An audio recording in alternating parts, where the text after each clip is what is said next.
Verizon's Serhad Doken, who is responsible for innovation and product realization for the Verizon Consumer Group, led a gathering of USC students in a one-hour discussion of media experiences and expected developments in the digital landscape.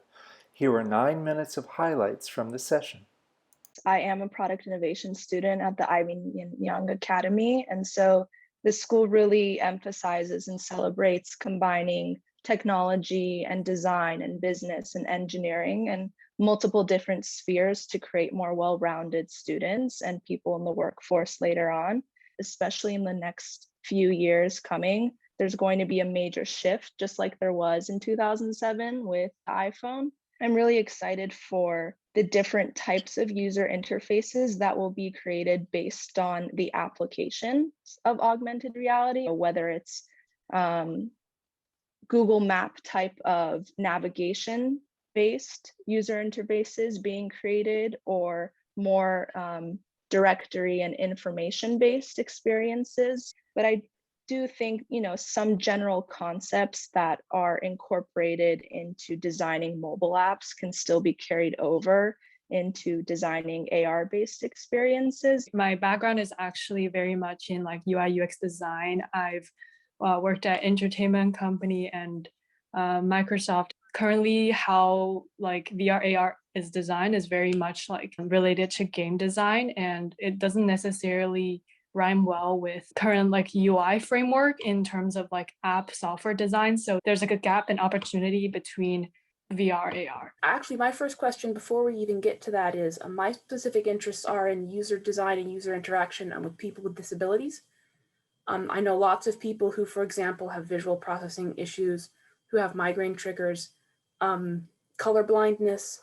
There are all of these things, and I think those really stand in the way of getting even more visual than interfaces already are. I know quite a few people who simply can't interact with technology.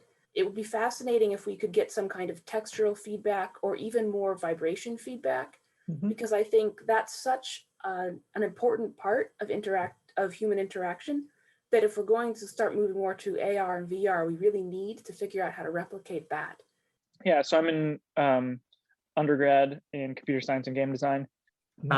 Wanted to talk about, right, this idea of haptics just made me think of the application that it could have in AR, in virtual social gatherings, in recreating physical touch, because that's like a missing, right? It's a love language that people have. It's a love language that humans have, or just like a part that's missing from this experience of being with friends, of watching movies with friends, that might be an application.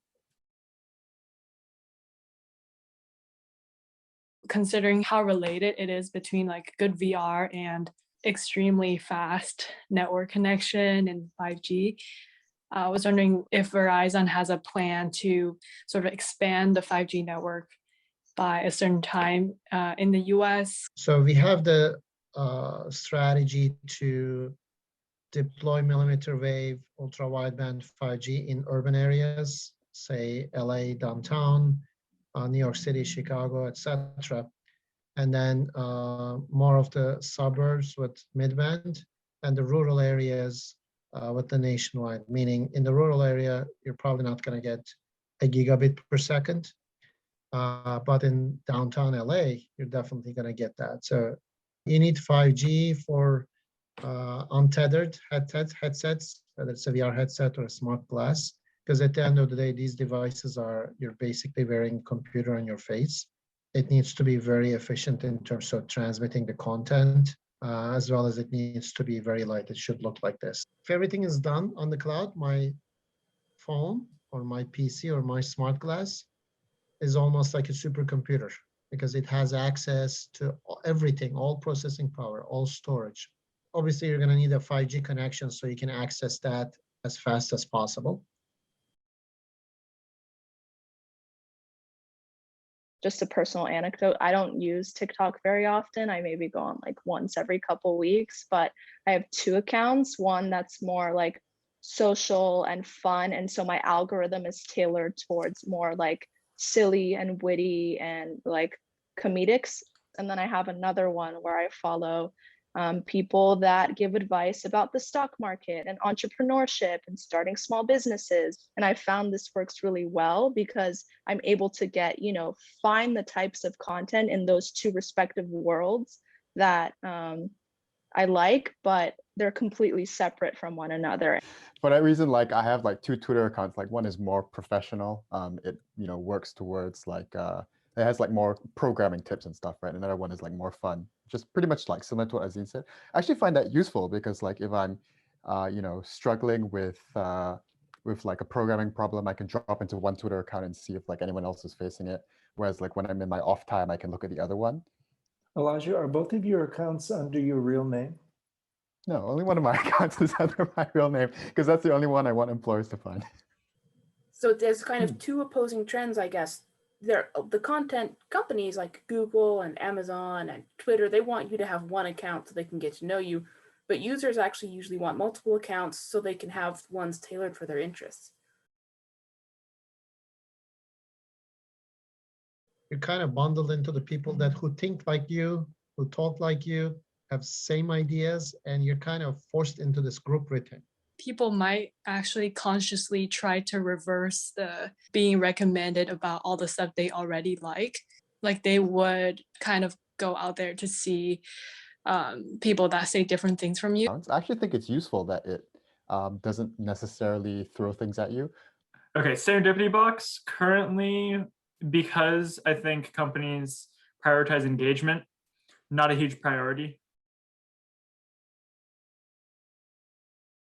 The rise of popularity with NFTs, I think both in terms of housing something and ownership of that content is really important. You see companies like Clash, who I think just merged with Byte, they're really emphasizing how can we get ownership of the content back to the creator and allow them more creative freedom with that.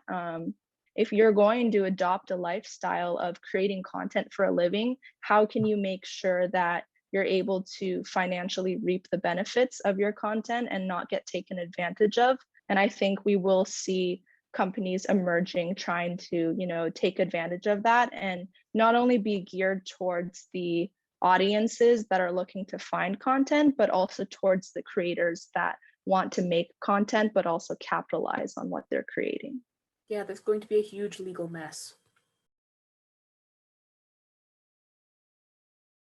I want video games with textures. I want haptic feedback in our entertainment. Haptic feedback that can give you a hug. Come on, wearables are coming. We've got the haptic feedback stuff. We need to get on this. First person who does blank that hugs you is going to make a killing. Especially after this past year. Fully immersive, sensory-based content. So how do you incorporate more than just the audio and the visual? How can you potentially incorporate touch and smell? And for the mass consumer culture, like we have to optimize our human experience and our human like relationships. I've also heard on the news that there's going to be like a digital like recession after the pandemic ends for a while. Like people are going to go crazy like trying to get physical interaction. Yeah, I definitely see it being like a trend for a while.